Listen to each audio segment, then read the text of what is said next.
Hello, this is Mr. Huber. In this lesson, we're going to look at function operations. Our basic operations of addition, subtraction, multiplication, division. When we perform those with functions, it might look a little different in how it's written when we use f of x's and g of x's, but essentially it's what we've become accustomed to when working with functions, where we can add and subtract by combining like terms, like 5x plus x is 6x. Okay, and we get our f of x and g of x from the functions that are given to us. And then f of x times g of x, so now we're going to multiply 5x times x plus 2, distribute. And division. Sometimes with division you can't actually perform the division operation, but you just leave it as a fraction. The other thing to point out here is about the domains. Okay, the domain of the quotient, in particular when we're dealing with division, okay, the domain is all x values except where this is equal to 0. We can't have a denominator of 0.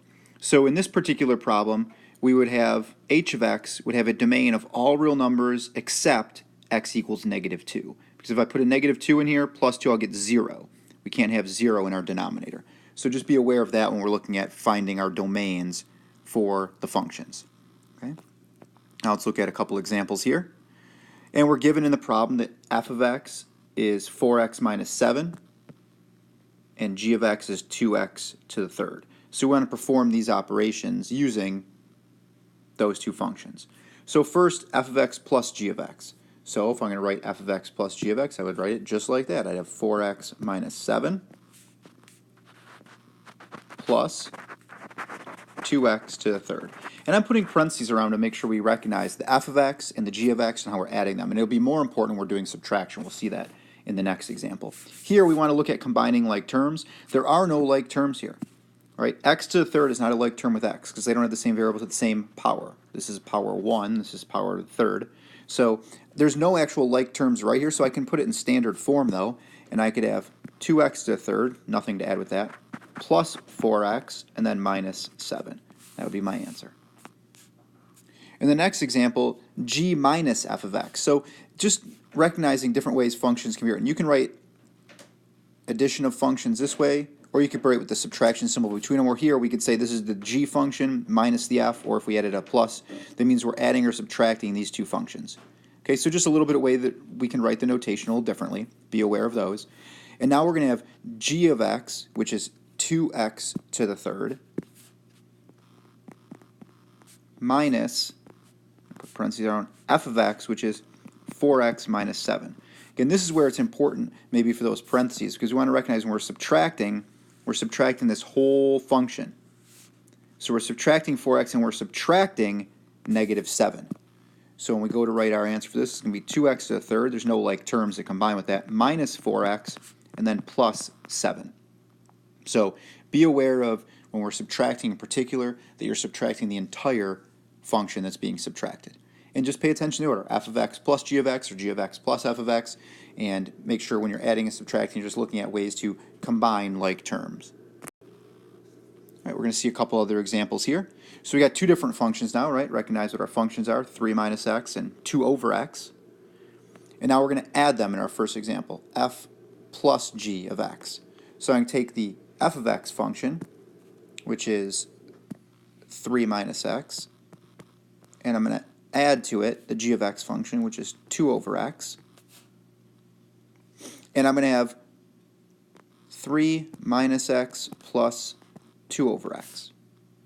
And we want to state the domain. In the two examples we had, number 1 and 2, the domain was all real numbers. We should have stated that then. State the domain, all real numbers, because we could have any x values we wanted. In this example, number 3, we can't have any x value we want, because we can see here, if we put a 0 in for x, we're going to have 2 over 0. That won't work. We can't have a 0 in the denominator. So for this particular problem, we're going to have a domain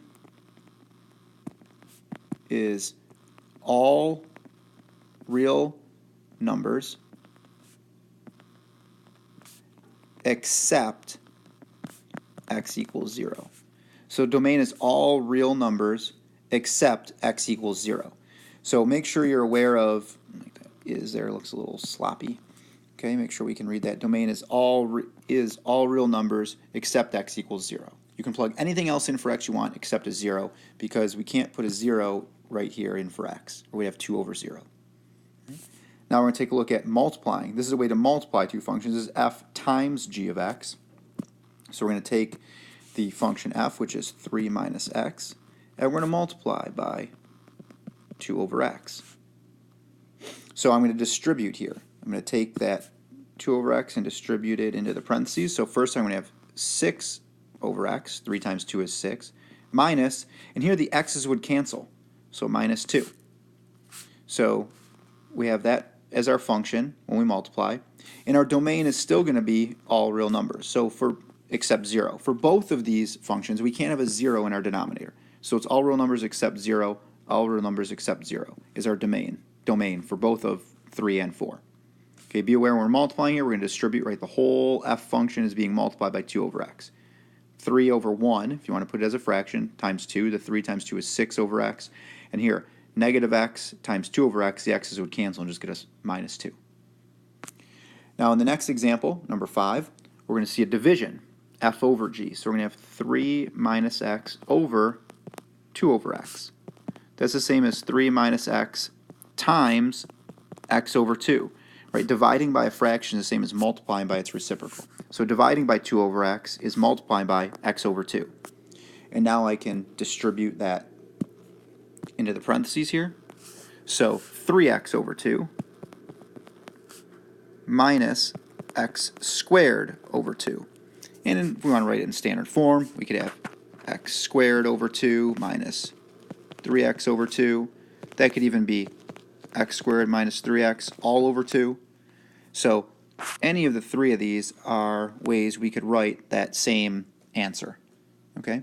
And in this problem, our domain is all real numbers. So domain, all real numbers. Okay? Because we could have anything for x. You could plug anything you want in here for x. It could be any number you want. Right? There's nothing to make the denominator 0. It's just a 2. There's no variable there. So now, before we look at a couple last examples and some other different instances, a conjecture for you, a golden interlude. Okay? German mathematician Christian Goldblock came up with this in the 1700s, as you see there. He called it Goldblock's conjecture, after himself. Every even integer greater than 2, so 2, 4, 6, 8, 10, 12, can be expressed as a sum of 2 primes, so 2 prime numbers. And you see some examples down here. And it says it's unsolved because there's no formal proof written to show this is always true. It's a conjecture because it's an educated assumption or statement, okay, that he hasn't ever been able to prove, and neither has anybody else. So 4 is 2 plus 2. 2 and 2 are prime numbers. They add together gives 4. 6 you can write as a sum of 3 and 3, 2 prime numbers, and so on. 10 could be 3 plus 7, gives you 10, or 5 plus 5. So any even number can be the sum of 2 prime numbers. If you email me another example of Goldblock's conjecture other than what you see there, those 4, I'll give you some extra credit points. So email me before the start of the next class day, and I'll be able to give you some extra credit. If you can give me another example of Goldblock's conjecture, an even number greater than 2, that's the sum of 2 primes, other than the ones you see on the screen there in front of you. All right, now let's see a couple other examples here. F of x minus g of x, and again we have different functions that we're using here. So in this particular problem, f of x, which is 4x squared minus 3x minus 10. Okay, we want to be aware here that when we're subtracting that entire g of x function. In this case, we're going to have some like terms that will combine. So the 4x squared has nothing that will combine with it, but negative 3x and minus x is negative 4x, right? Negative 3x minus x. So there's a 1 there, so negative 3 minus 1 is negative 4x.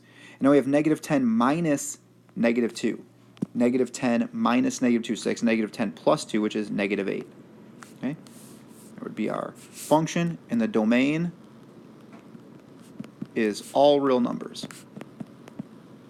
Okay? All real numbers, because we can have any value we want for x in that function after we subtract them.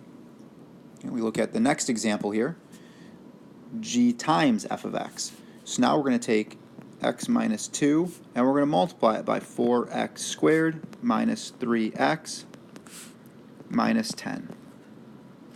So we're going to be distributing the x and the minus 2 into that second set of parentheses, so let's do this one at a time. So we're going to take the x times 4x squared to be 4x to the third x times negative 3x is negative 3x squared, and x times negative 10 is negative 10x. Then we're going to distribute the negative 2 into the parentheses. So it's negative 8x squared plus 6x, because it's a negative 2 times a negative 3. Negative 2 times negative 10 is a positive 20. And now we want to combine any like terms. So we're going to have 4x to the third. And then we have the minus 3x squared and the minus 8x squared is negative 11x squared. And then we have the minus 10x and the plus 6x, so it's negative 4x, and then plus 20. And our domain is also, for this one, all real numbers. Okay, domain is all real numbers because we have anything we want plugged in there as an x value. Let's see one last example, and this will be getting back to some dividing of polynomials. So we have f over g of x. So our functions here for f were 4x squared minus 3x minus 10 over x minus 2. You can use long division, or you could actually use synthetic division on this. If you remember, x minus 2 means we'd have a 2 as our root that then we can divide into the 4 minus 3 minus 10. So if we set up synthetic division, we want to divide 4x squared minus 3x minus 10, or you could set it up as x minus 2 and divide it into 4x squared minus 3x minus 10, whatever you're comfortable doing. We're going to do the synthetic division one. We bring down the 4, and then multiply by 2 is 8. Add gives us 5. Multiply is 10. Add, and we get 0. So we'd have 4x plus 5. So when we divide 4x squared minus 3x minus 10, the answer is 4x plus 5. And the domain would be all real numbers, because I could plug any value I want in there for x. And if you do the long division, you should also get the 4x plus 5. Let's do that just to make sure we know both methods here. So I'd want to put a 4x here because I want to cancel out. When I do 4x times x, I get the 4x squared. And this would be minus 8x. And I'm subtracting these. So that's why those cancel. And I'd get 5x because negative 3 plus 8. Minus a negative is plus, and then minus 10. Okay, and I'd add 5. Have a plus 5 here because I'd do 5x and then minus 10. When I subtract those, it all cancels out to a remainder of 0, and I'd still get 4x plus 5, and I'd still have my domain as all real numbers. So we want to be careful and aware of how we can add, subtract polynomials, multiply using distributive property, divide, and sometimes here where we actually do the division using some polynomial division, synthetic or long division. And make sure you're checking to see where you may have numbers that can't be a part of the domain if they give you a denominator of 0.